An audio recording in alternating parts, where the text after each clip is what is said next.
Hi, the Wheel of Time fans. Welcome to Tori Talks with Dr. S. I'm Tori, and this is Dr. S. We're going to talk about the Wheel of Time Season 2, Episode 4, called Daughter of the Night.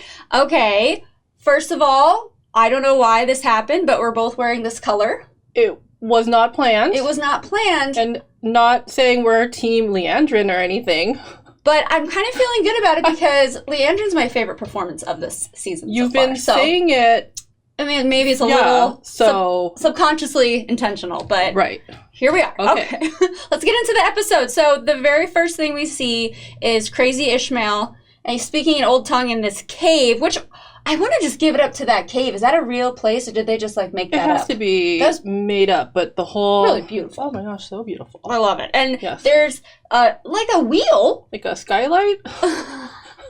The cave version of a skylight, looking like like what we've been seeing in the logo, or the wheel. Yes. And it's up there, and he starts speaking in Old Tongue, and then these crazy weaves happen, and then there's just this being, this bloodied being that has very lanky arms, long hair, very bloody. I'm just gonna go ahead and say it. We know that's Lanfear. Yes.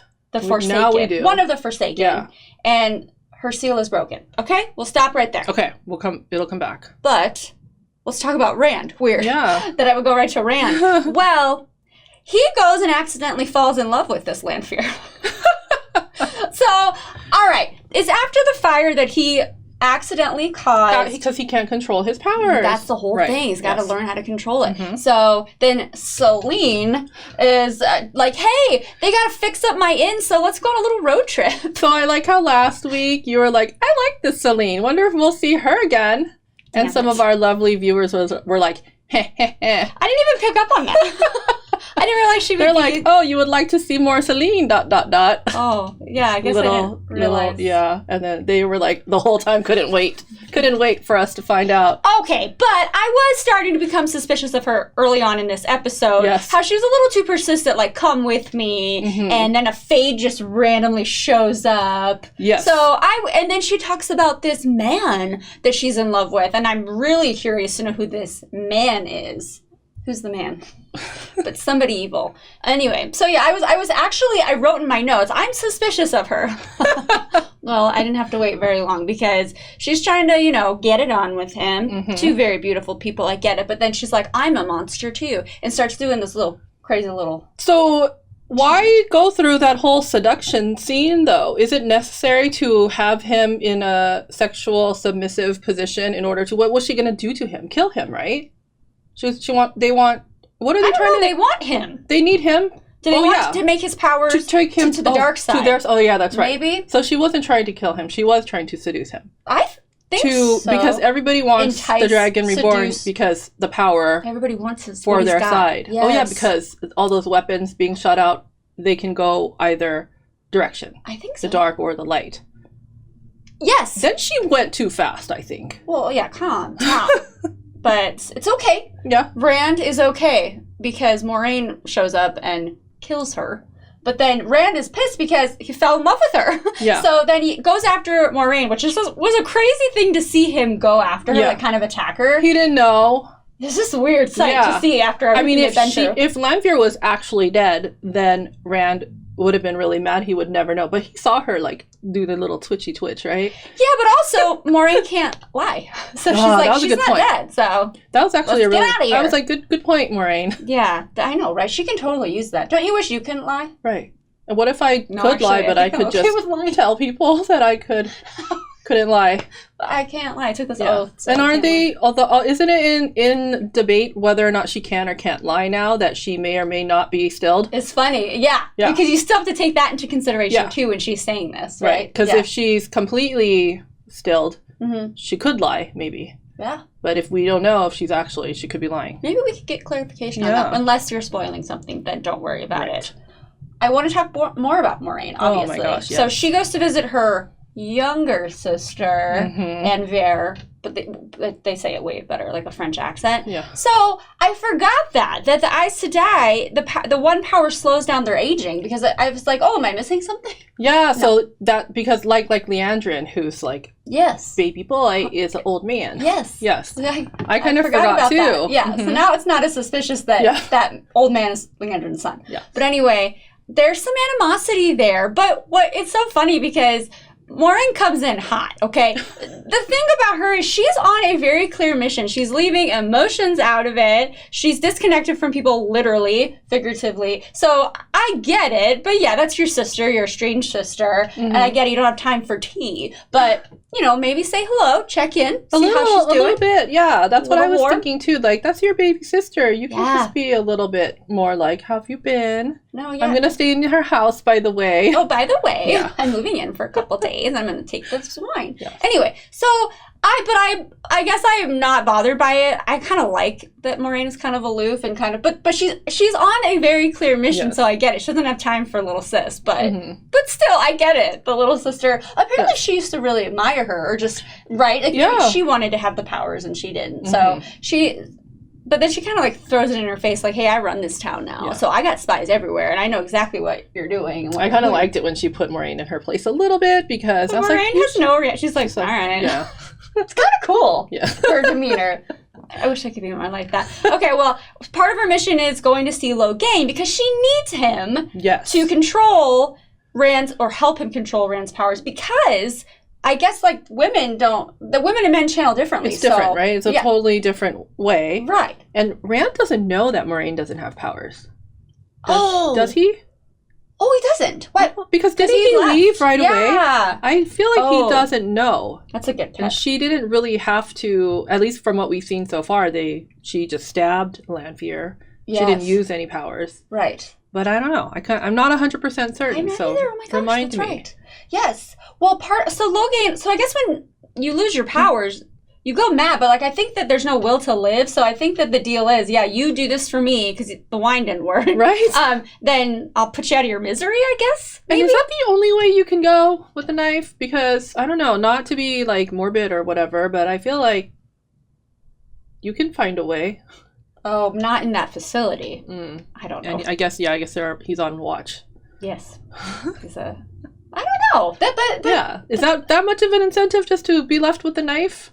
To knife yourself? Sure. I guess. Sure. Okay. Well, anyway, but the best thing I got from Moiraine is, like, you can say whatever you want to her. You can put obstacles in her way. She has got a clear track, a clear path to what she needs to get done. She gets what she needs. Like, she at least got information about where Rand has been hanging out, and that's how he finds her, basically. I like her. Yeah.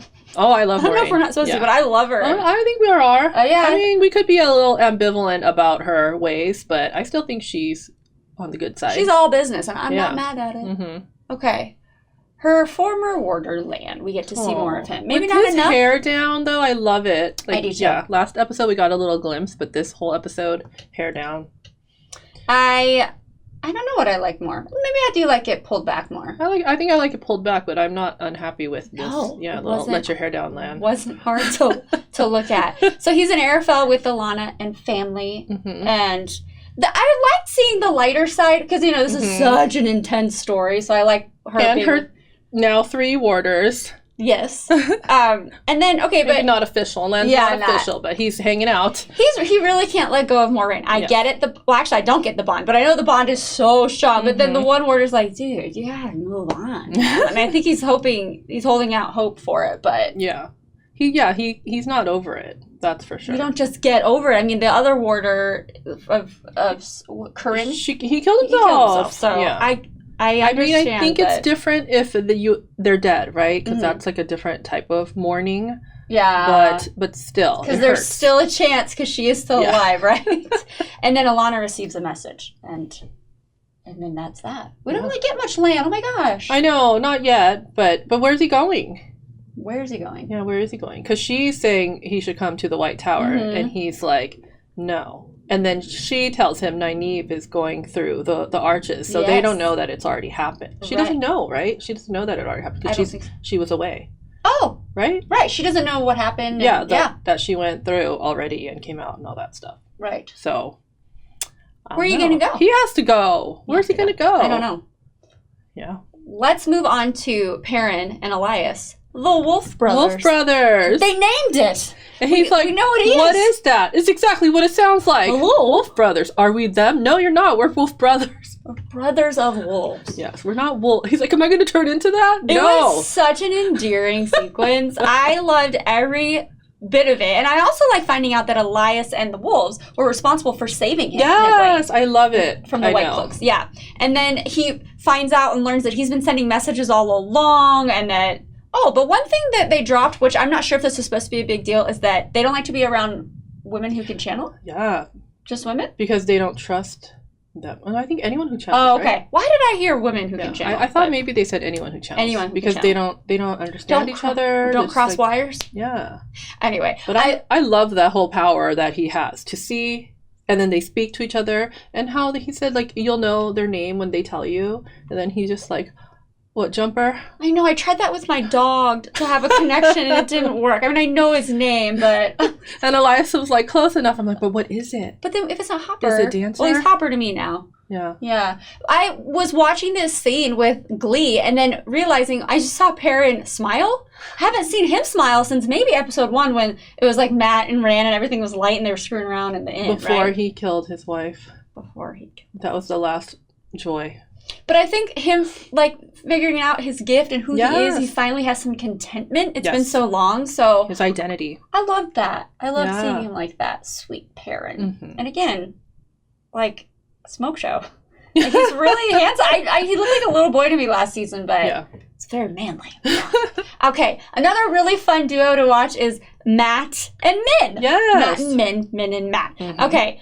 Whoa, but what's going on? Okay, seriously though, Min doesn't like her visions. She doesn't want to have them, right? It's like a curse. Like she wants to get rid of it. I could see that. Yeah. Come on, you're just trying to live your daily life and then these things pop up. Yeah. And so, she has this vision of people saying, oh, just do what was given to you, just like suck it up. Like she's like a, almost like a circus freak type performer. Like you tell the future. And then Ishamael shows up.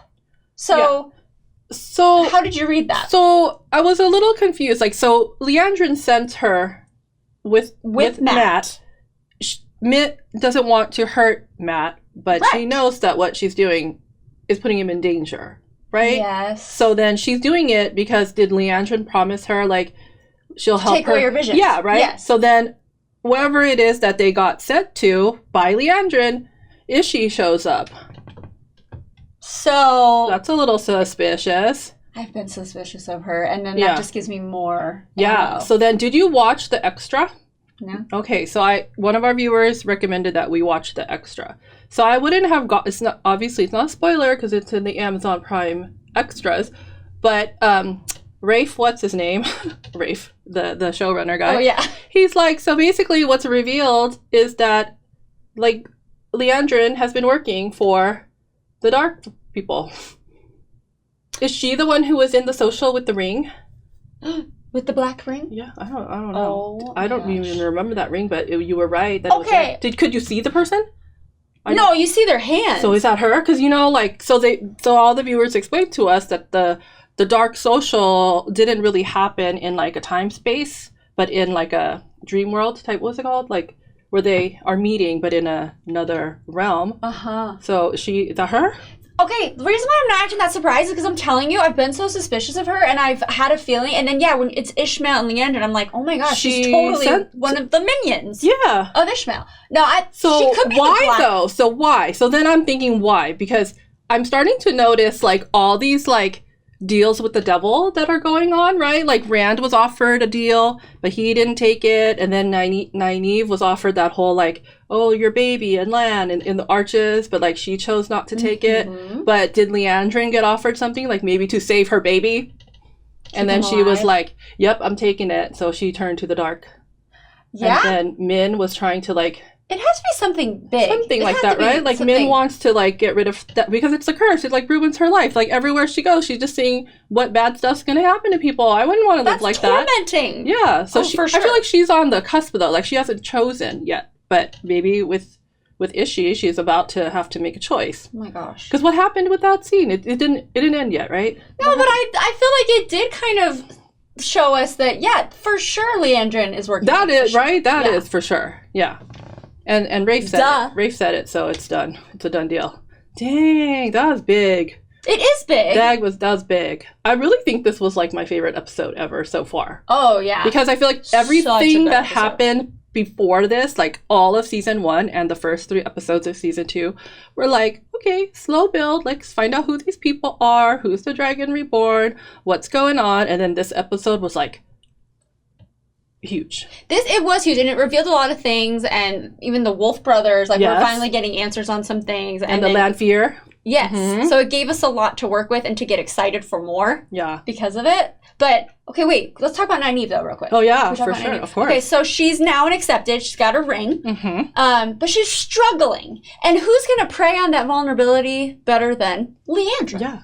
So she tells her about her friends being captured by this sea crazies. Mm-hmm. And, of course, she's like, I gotta go. Yeah. I mean, come on. That was a calculated move. Oh, it's a trap. She knew she would leave, but she didn't know that Elaine would come. So Egwene, obviously, she probably was like, whatever. Yeah. Mm-hmm. Oh, Egwene can follow you, and I don't care. But Elaine's just kind of like, sorry about this. Yeah. And like knocks them out. Yeah. So again, further proving Liandrin is so a dark friend. It even seems more, like it makes sense now why she would want Nynaeve to go through the arches faster. Because she's trying to help, like, accumulate the weapons for the dark side, right? You want Rand with power? Yeah. On the dark side, you want the most powerful. And why are they working so? They're working so fast, right? They almost are like acting a little desperate, like building an army. Something needs to happen soon. Yes. Because there's no long game, like Moiraine long game, right? Yeah. These people are like no chill. Yeah, they're like, we got to get them. And fast. Yeah. So yes, exactly. They want the powerful ones to join forces with them. Oh my god. So now, Nynaeve, Egwene, what's her name? Elaine, the heiress, they're all like knocked out, and I think in the preview they've gone somewhere with Liandrin. Like it looks like the ways or something. Like she's taken them somewhere, which is not good for our side. It sure isn't. Yeah, and then apparently that's a really big deal too, because like you can't be taking the heir of the whole land. Ooh. She's gonna be hunted. Or in big trouble. I hope so. There's going to be wars on many fronts.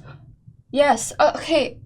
Like I said in the beginning, okay, this is my ode to Kate Fleetwood, the lady who plays Liandrin. In the first season, the actor who played Matt, I thought he stole the show. This season, she's stealing the show for me. For sure. Obviously, everybody's doing a great job, but this woman she makes me love to hate her and hate to love her all at the same time. Yeah. She's doing a phenomenal job. So good. And apparently now she's going to be more central, so this is going to be good. Good news. Not that I'm rooting for a dark friend, guys. I'm just saying. I didn't know she's going to be that central.